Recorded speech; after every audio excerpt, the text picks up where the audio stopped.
I was still in the office when the lights went half dark, that automatic reminder that only ghosts and overachievers stayed past 8.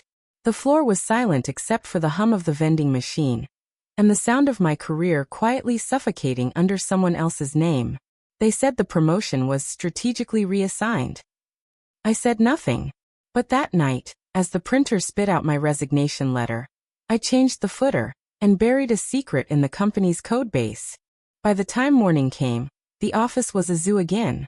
Coffee cups breeding on every desk, the same motivational posters preaching resilience to the already broken. I watched as my boss, Darren, strutted in late, holding a smoothie and a sense of entitlement he clearly didn't earn. He was the kind of manager who called himself a leader because it sounded better in emails. The kind who'd take your idea, rename it, and then clap for himself in meetings. Last month, he'd presented my proposal to the board as his team initiative. I was his team. Singular. I'd spent 6 months building that model. Late nights, unpaid hours, caffeine hallucinations. And Darren had turned it into a stepping stone for his next promotion. The funny part? He didn't even understand the system's architecture. He just memorized my presentation script, word for word. So when HR called the project a milestone in operational automation, I smiled. They thought it was a compliment. But milestones can also mark graves. That's when I started planning. Not the loud kind of revenge people brag about. The quiet kind.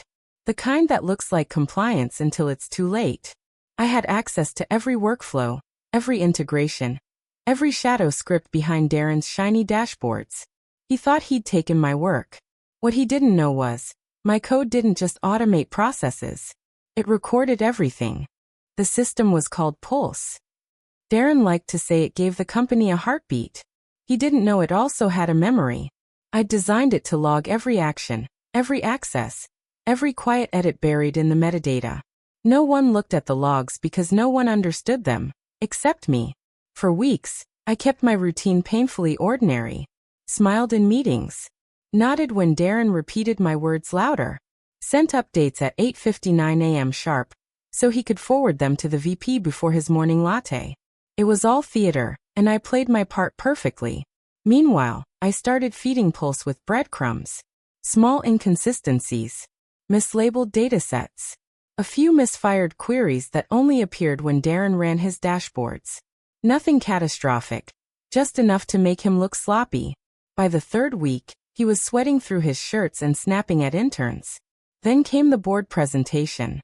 He was supposed to demo Pulse's predictive analytics. I'd written a quiet patch 2 days earlier, a timed function that would flip the outputs if accessed under his credentials. He clicked run. The charts went wild. Revenue forecasts plunged. Risk graphs turned blood red. Silence. I watched his confidence collapse in real time. His voice cracked as he tried to explain a system glitch.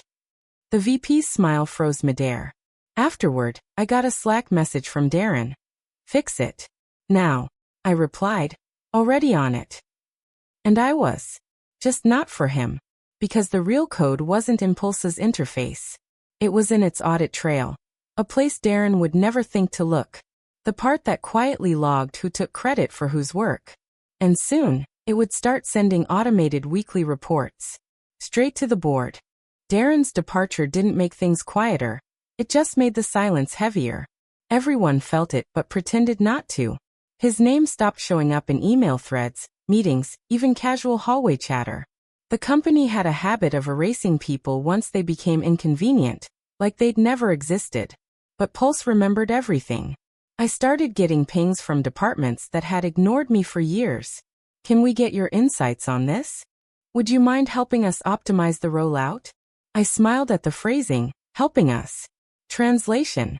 We didn't notice you until now. The VP called me into his office 2 weeks later. Big windows, fake warmth, the usual dance. He said I'd handled the transition admirably. That word, transition, almost made me laugh. Like Darren had evaporated instead of detonated. Then came the offer. Temporary oversight of the analytics division. I took it. Not because I wanted his job, but because I wanted control. Control meant protection. The next few months blurred into long hours and late nights again. But this time, the exhaustion felt different. Purposeful. I cleaned Pulse's architecture, streamlined workflows, removed dead weight, and added one new feature: traceability. Every line of code, every data push, every edit now carried a fingerprint. Transparency was the new office religion. They called me the quiet reformer. But the truth was simpler. I'd just built a mirror big enough for the company to see itself. And when the next quarterly report landed, it wasn't Darren's voice the board wanted explaining the numbers. It was mine. Still, I didn't gloat. I'd learned something more valuable than revenge. The most powerful kind of justice is the kind that looks like progress. Because when systems eat people, the smartest move isn't to fight the system. It's to become the one who writes its rules. A year later, people still spoke about the Darren incident in hushed tones, like it was a ghost story told over bad coffee. No one ever asked how it happened. They just accepted it as one of those mysterious corporate glitches that no one wanted to investigate too deeply. By then, Pulse had evolved into something far beyond what we'd built. It was cleaner, faster, almost self-regulating. Every quarter, it surfaced inefficiencies, flagged misattributions, and quietly rewarded the people who did real work. It didn't punish, it simply revealed. And in a place built on perception, revelation was revolution. I got promoted. Twice. Not because I played politics, but because I made myself unavoidable.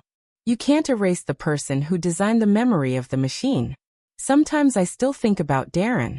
I imagine him sitting in some consulting job, spinning the same half-truths into slides, wondering how it all went wrong. The truth is, it didn't go wrong. It just went honest. On my last day before moving to the executive floor, I stayed late again. Same view. Same hum of lights. Same vending machine groaning in the corner. I opened Pulse one more time, scrolled through the audit logs, and saw my own name everywhere. A trace of every late night, every silent battle, every small act of defiance that built this empire of data and quiet power. Then I locked the system, turned off the monitor, and whispered the only line that ever mattered. Not I won. But I was right. Because sometimes justice doesn't roar. Sometimes it automates.